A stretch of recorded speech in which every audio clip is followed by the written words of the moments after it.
When I say NBA, you say breakdown. Break it down.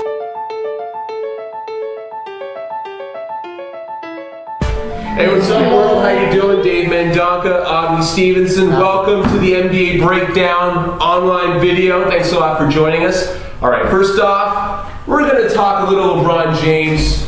Recently, LeBron said, you know what?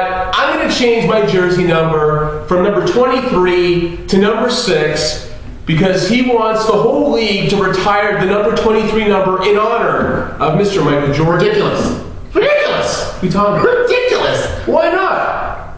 Now all of a sudden, Michael Jordan is bigger than the game of basketball? That's what you're trying to tell me? But Michael Jordan, there's no question, guys. He is an icon, and he's done a lot for the sport. But by retiring his jersey number, that's sending a clear message. He's bigger than the game. Have you seen the resume? Have you seen what? Sure I have. He beat my list year after year. Of course I've seen the resume. But he is not bigger than the game. And if you tell me we're going to retire his jersey number, that's exactly what we're saying to people. Calm down. And he's not. Calm down. He's not. Calm down. Hockey has number 9. We're not talking about hockey, man. Baseball, number 42, Jackie Robinson. Come on, man. Why not Michael Jordan? He's had a tremendous impact on the game. So is Michael Jordan bigger than the game of basketball? I need to understand that from you. Because you're telling me he is. If you're saying I want to retire his jersey number, Michael Jordan's bigger than the game of basketball, and I'm telling you he's not. But if there's any guy... I'm going to answer the question. Wait a second. If there's any guy in the league who could get his number retired and who would be worth it, would be Michael Jordan. So he's bigger than the game of basketball. Hey, that's what you're telling me. Wayne Gretzky bigger than the game of hockey? Is Jackie Robinson This guy lacks focus. I'm talking about basketball, not hockey, not table tennis, not ping pong, not cricket, golf, nothing. Basketball. Are you taking your blood pressure pills? Anyhow. I'm concerned for his health. All right. But Michael Jordan... The bottom, listen. Yeah. If these guys want to go out and tribute Michael Jordan the way they want it, because they feel he's the greatest player in the world, go put a big statue in front of on their lawn like they did at the United Center and worship and praise it every morning when they go and pick up their morning newspaper or something. But you can't tell me Michael Jordan is bigger than the game of basketball. I can't accept that. Sorry. I have no problem with number 23 getting his number retired whatsoever. He's done a lot for the game. If it wasn't for him, guys like LeBron James, Kobe Bryant, they wouldn't be the players that they are today. That's what I think. Sure, but before MJ, you had other players that also established the pathway and gave MJ a model to follow. But wouldn't you say Michael Jordan was innovative? Would you say that? Sure, listen, right. Michael Jordan brought to the next level. We all know his exploits. We know what this guy did. He brought the game to the next level. But he only, what he essentially did is take it where the pioneers before him left it. And he brought it to the next level. That's what Michael Jordan did. So to all of a sudden say, hey, you know what? No one at all wears number 23 is ridiculous. And that's where I say that if you want to give him number 23, why stop at the jerseys? Why don't we take it out of the miracle system? And that way no one uses 23 anywhere. Come on. Aren't you going a bit overboard here? We're going overboard with this conversation, man. I think this is over. All right, so let's move on to the next topic. Keeping with LeBron James, the guy says if he puts his mind to it, he could play NFL football. And apparently, Cleveland Browns head coach Eric Mangini says, you know what, LeBron, come on over. We need you, pal. Sell some tickets. So what do you think, Audrey? What do you think, man? LeBron James playing football? Like, can he really cut it, though? Come on. Why not? He's got the body, he's got the frame, and like you said, if he puts his mind to it, why can't he? I think he's not used to the NFL punishment. That's what I think. Okay, you're right, because he hasn't played. You're absolutely right. Good. Oh, give me a break. Like, the last time he played football was in high school, okay? Okay, sure. Come on, the guy's gonna get crushed. I don't know. So that's enough for him to say he's not gonna make because he hasn't done it since high school? It's been a while, man. Like, it's different playing high school football compared to like NFL football. What did he say? If I put my mind to it. He didn't say, I'm actually going out there and dominating. If I put my mind to it. Is that what he said? He said, yeah, if he put his mind to it, he could be good, but... Okay, then that's it. Hey, man. Then why do we say he can't? Punishment, man. He's gonna take some NFL-style punishment. Which NFL player doesn't take punishment? He's not an NFL player, though. That's fine. He's a basketball player. Sure. I get that. But there's nothing, I haven't seen anything that says the guy can't do it. And you're telling me he can't. What are you basing that? I'm saying just because he hasn't done it? Okay, I agree he hasn't done it. Listen, I want to see him catch the ball going over the middle, him getting cranked. Okay. I want to see that happen, okay. See how he reacts. He's going to be wishing that he was on an NBA player. Please put me on a special the teams. I'll be the kicker. I don't know, man. I just don't see it.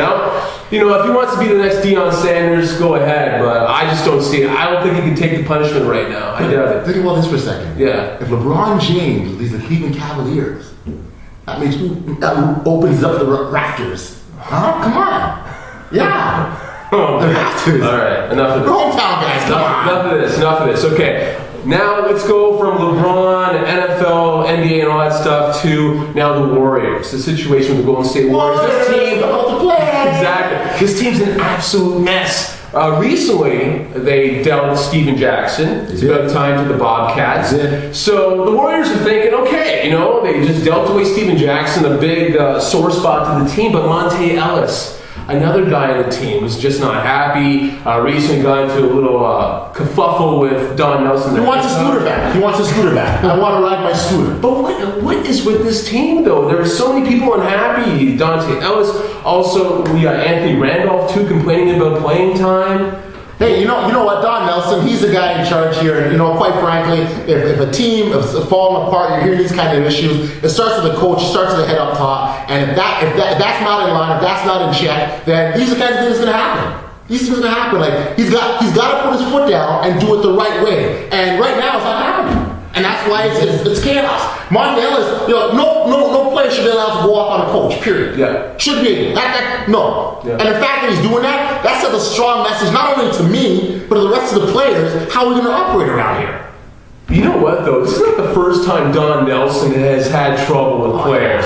Remember when Chris Webber came out? Remember some of this, you know what I mean? So it's not the first time.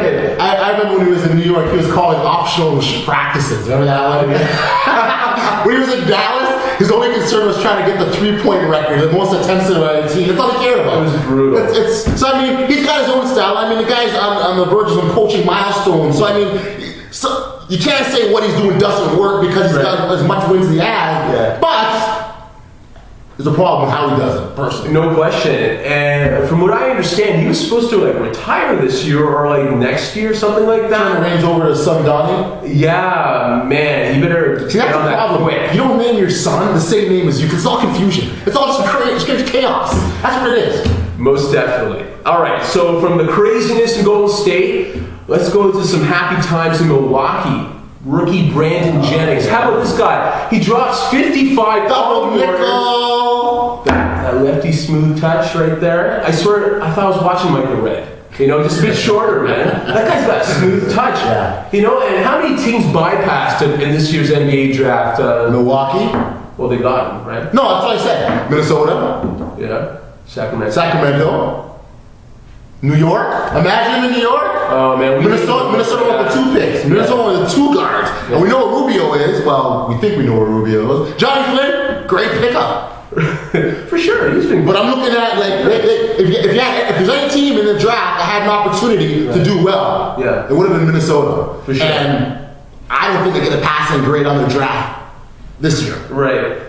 But you know what? I think a lot of people gave Brandon Jennings a bad rap because he went straight from high school to Europe, and people thought that was a big mistake. Yeah. Guy comes into the NBA, and he's lights on fire right now. In that game against the Warriors, he started off 1 for 7. 0 points in that first quarter. So the guy scored 55 points in 3 quarters. 29 in the third. That's ridiculous. 29 in the third. Now, ironically, it's against the Golden State Warriors. We just talked about the problem. Yes. And I'll also put out there, if you watch some of those, you watch that game, you got a lot of open jumpers. Like in Don Nelson's system, there's not a whole lot of D going on here. But I don't want to take away from the 55-point performance because that was special. I mean, you know, he puts himself in line with some big name players that haven't, that have done that as well. So I don't want to take away from that. But at the same time, the Warriors, man. Well, I still think he's a very talented player. He's going to have a solid. He got player of the week. He got player of the week. So I mean, hey, why not? Give it to him. Brandon Jennings, congratulations, buddy. All right, everybody. Well, you know what? That's it for the NBA Breakdown in this online video. Hey, the NBABreakdown.com is a place you got to check it out for Hoops Talk the way it should be. That's right. Keep connecting with us. You know, so put your little email address in the subscriber box. We'd love to hook up with you. And we're on Facebook. We're everywhere, man. YouTube. Check out the website. Wow. The NBA Breakdown, Sundays at 9 p.m. Eastern. Check it out. Later. Peace. Break it down.